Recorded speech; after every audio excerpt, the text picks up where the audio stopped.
The heat is on. Shedeur Sanders is finally being defended after all the criticism he's faced. And this time, it's not just fans.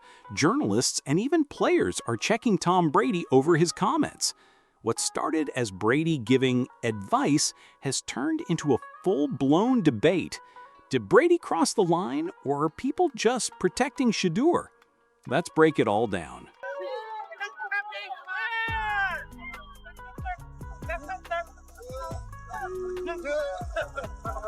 Recent remarks made by Tom Brady have sparked a full-fledged tempest and reignited interest in the NFL's sinister secrets.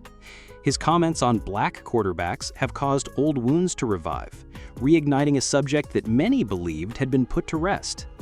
This dispute has spurred new discussions about structural problems in the league, as some wonder why this trend keeps happening. The NFL is a willing participant in the overthrow of American values. The question of what the corporate owners have been up to behind the scenes is raised if someone like Tom Brady, a former NFL player who has accomplished so much, is making these claims. Are their acts equally concerning?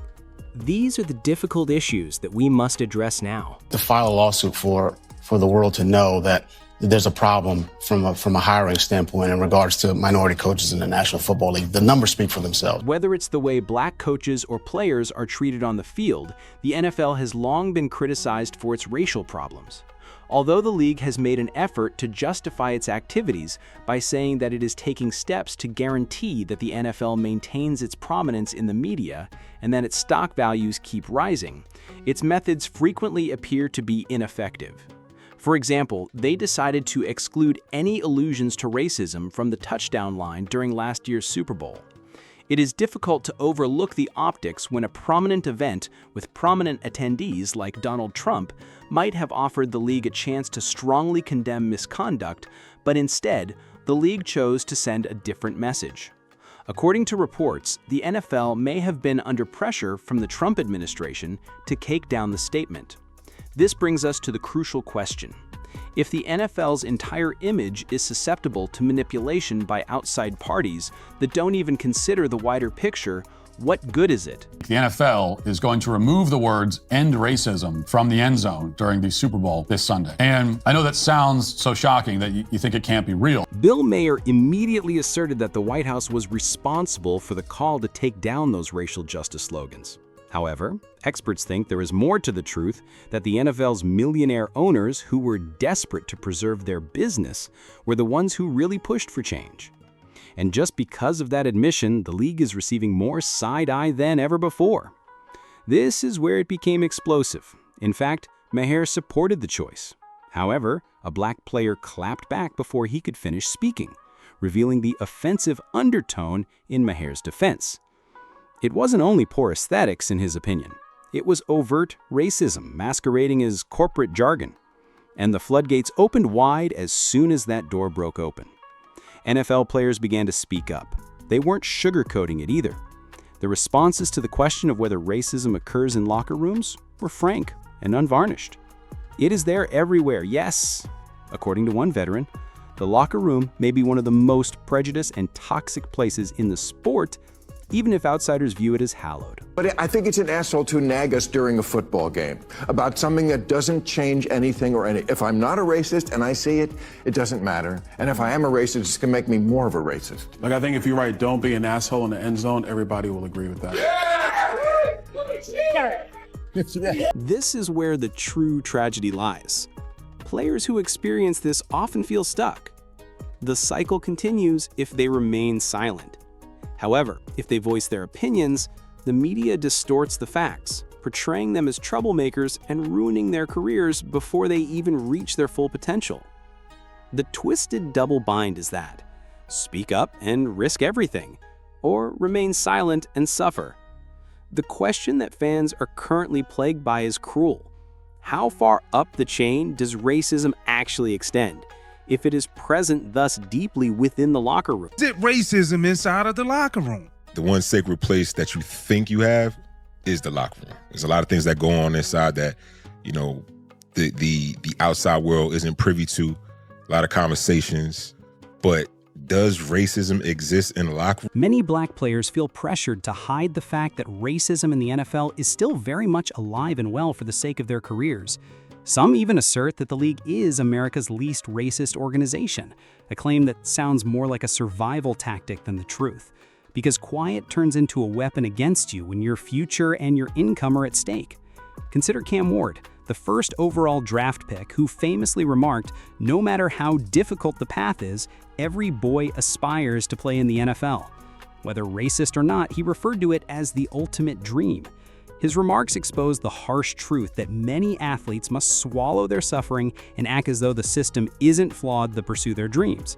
However, the situation becomes much more dire when you consider cases like Shedeur Sanders.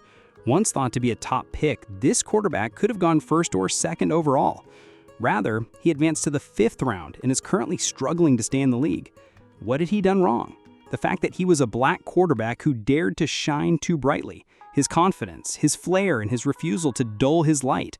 Not a terrible play, not poor stats. That is the reason he was targeted.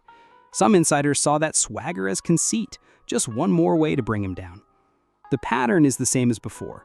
Black athletes' talent is abruptly overwhelmed by racism when they don't match the league's desired model. Cam Ward acknowledged it as well. He criticized the NFL for fabricating stories, claiming that the organization and its media apparatus use the spotlight as a weapon. He claimed that Shedeur is being unfairly portrayed as a problem simply for being himself, and that this treatment is identical to what he received years ago. And that's the most repulsive aspect. The media distorts in addition to criticizing. It distorts the perception of athletes like Shedeur by exaggerating their shortcomings and downplaying their skills till the general public believes a lie. The battle isn't limited to the field for these quarterbacks. It goes against a system designed to confine individuals to a box they never requested. The mask has now been torn off by Tom Brady's position on black quarterbacks, who welcome self-examination. Once more, racism remains ingrained in the NFL. He attempted to backtrack by arguing that the celebration should be team-oriented, but his jabs at individualism and self-branding reveal the true nature of the situation. The underlying meaning was obvious. It becomes an issue when black players exhibit individuality and pride. His remarks were more than merely innocuous viewpoints. They revealed a prejudice that has pervaded the league for many years. The NFL culture penalizes athletes for not fitting a certain template, rather than valuing those who play with authenticity. Brady's remarks also weren't unexpected. They exemplified the mindset that has prevented some of the greatest black quarterbacks in history from reaching their full potential. The way this immediately connects to the league's larger mess is absurd. When reality sets in, every attempt by the NFL to appear progressive begins to fall apart. Shedeur Sanders is battling to establish his place. Cam Ward acknowledges the way the NFL fabricates stories, and Brady's flimsy accusations. Everything depicts the same image. Even with the NFL's sophisticated diversity-related ads, the truth is still readily apparent. Black quarterbacks have been the subject of years of manipulation, distortion, and control over the narrative. Speak up. You're challenging. Take pride in yourself. Your self-centered display style. You're conceited. Players have lost draft picks, endorsement deals, and even their careers as a result of this unfair system. The NFL's soiled clothing is stacking up, and fans are now seeing the stains that can no longer be concealed. From pressuring players to minimize their own experiences to wiping racial justice slogans at the Super Bowl. The situation reached a boiling point at this point. Brady has not been the only target of the criticism directed at his remarks. People are being forced to pull receipts from the NFL. Supporters are bringing up old instances to expose the league's systemic punishment of black quarterbacks who dared to go outside the box. Old draft slides, unfair benchings, and dubious media narratives are all being re-examined with new perspectives all of a sudden, and it is hard to ignore the trends. He wouldn't even be on a roster right now if his last meme wasn't Sanders, a supporter said, pointing directly at Shedeur Sanders. It hurts because it is directly related to the rumors that Deion Sanders had to use coercion to keep his son in the league. And whether or not that is accurate, it demonstrates how poisonous the discourse has gotten. The headline is no longer about talent. Cam Ward was drawn into the conspiracy by yet another wave of detractors who brought to light how the league had extolled him before tearing him down the moment he refused to play the quiet, modest character. Fans are now making the connections. Same treatment, same terrible pattern, different players. The NFL seems to have an unspoken rule. If you follow the rules and don't stand out too much, you might make it out alive. Players who do speak out, however, run the risk of ending their careers. Insiders claim that when the race issue is brought up in the media and any player involved is called a distraction, team officials detest it. A career can be ruined by that label alone more quickly than by a poor season, which raises the question of how many voices were cut off before they could ever be heard. Brady's remarks are no longer the only factor at play here. Fans and players alike are demanding answers that the NFL has evaded for far too long, and it's about decades of double standards catching up to the league. These actions, which were intended to preserve the NFL's glitzy image, have backfired and exposed the fundamental duplicity of the organization. The fissures only widen whenever the NFL tries to suppress the facts or silence athletes. The public is now at last realizing the extent of the issue. Although the league frequently discusses diversity and inclusion, fans are making the connections. The behaviors don't align with the words. No amount of public relations can stop the recurring patterns of bias, discrimination, and double standards. With players in the media speaking more loudly than ever, the NFL is in a difficult situation from which it cannot easily get out. This is the section that the league is most afraid of. Players are no longer remaining silent.